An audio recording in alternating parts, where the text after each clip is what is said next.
Hey guys, once again, thanks for watching this video.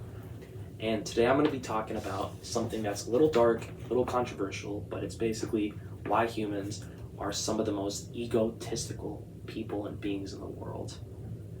And I want you to think about it, like deeply. I really want you to think about the experiences that you have with people on a daily basis. I'm not asking you to be paranoid, I'm just asking you to really think about it deeply and thoroughly and thoughtfully. Because every day we go by in our lives and we interact with people, but we're like half thinking. We're not really thinking about it. We're just thinking about what's going on in our lives. You don't really notice. And then one day somebody acts really rash, or like they hate you, or they say something and they start saying these things, and you're like, why is this person hating me all of a sudden? But you didn't notice all the little hints that they were giving you all along. So there's this book, and you've probably heard about it because it's controversial as hell. It's called The 48 Laws of Power.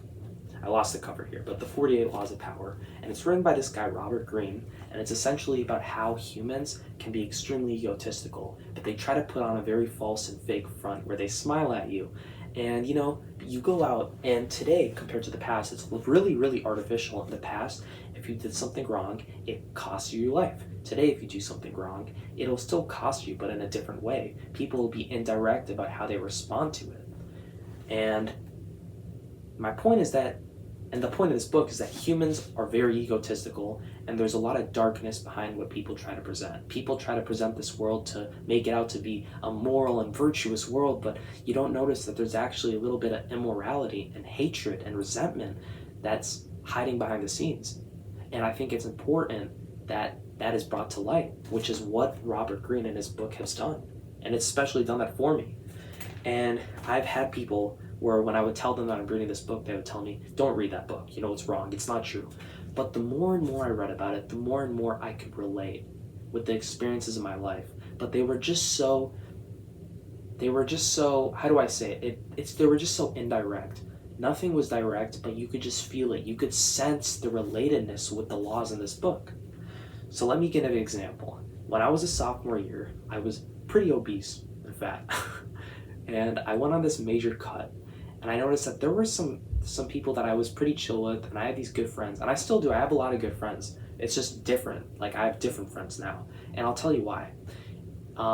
Before I lost that weight, I had a couple pretty decent friends or people I was chill with. But the moment I lost that weight, I started to notice that they would start to resent me or something. They would give off these weird backhanded comments, and they would give me these looks, and you could just notice there was something different. You could just feel it. And I didn't know what I did. I was still friends with them. I didn't develop this weird ego. I was still nice to them, but I noticed that it was just a few people. But I'm just saying, as an example, that they started to seem like they resented me or hated me for whatever reason. And one day, one of them said something where they cussed me out, and I didn't know why. And then I really thought about it, and then I was like, and I related it to a law in this book. Never appear too perfect, which is essentially don't try to flaunt all your wealth or all your success, or that essentially if you make a big success, try to downplay it a little bit. Try not to make it too clear, and try not to overplay it or try to make it a big exaggeration, because if people start to feel like you're getting ahead of them, they're going to resent you.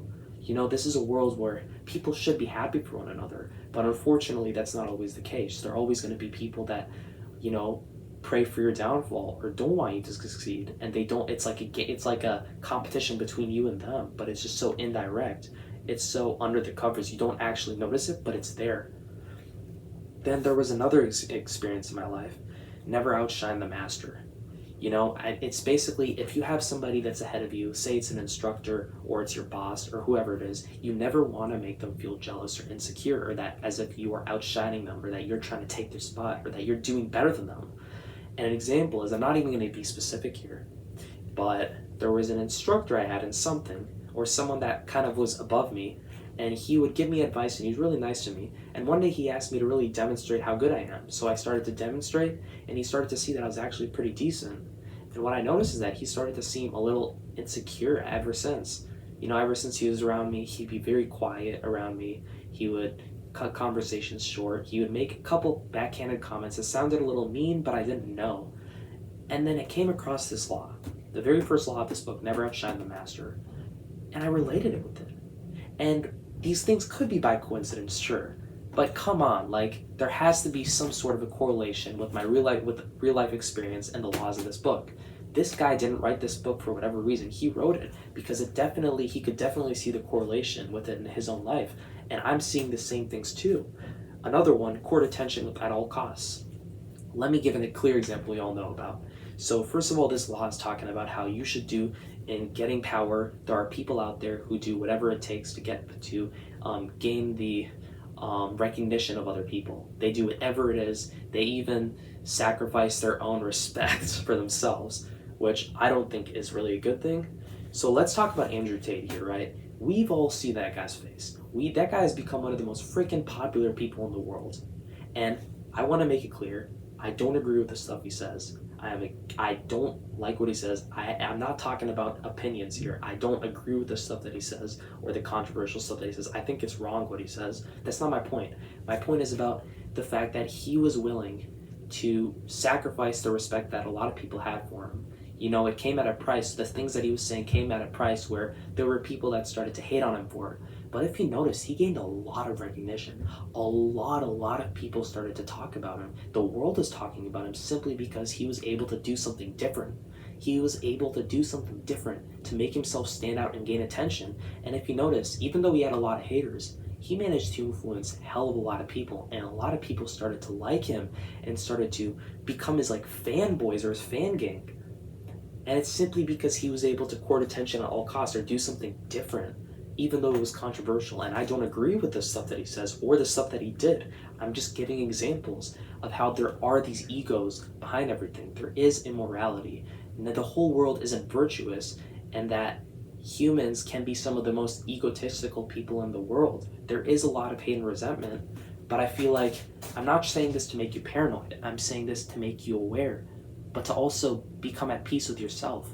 Because I think that one of the greatest things that you're doing that's holding yourself back is trying to imagine this world as a picture perfect world where everything is amazing and beautiful and everybody's just smiling at each other. And the moment that somebody says something mean to you or somebody does something that seems a little cruel, you start to let it ruin the rest of your day because you imagine that the world is picture perfect and beautiful and people love each other. But I think the best thing that you could do for yourself is to simply embrace the fact that humans are some of the most egotistical beings in the world. I'm not saying that people aren't good. I'm saying everybody has goodness in them, or some people do, some people don't. But my point is that everybody has an ego, no matter who they are, no matter how nice they are. Some people are good people, some people are bad people, but everybody has an ego despite that fact. And if you can embrace that and just live with the fact that there are going to be people that don't like you, or that there is resentment, or that there is immorality, then you can be at peace with yourself because you are living with the truth. You're not living by some false means of a reality. And that's my message for the day.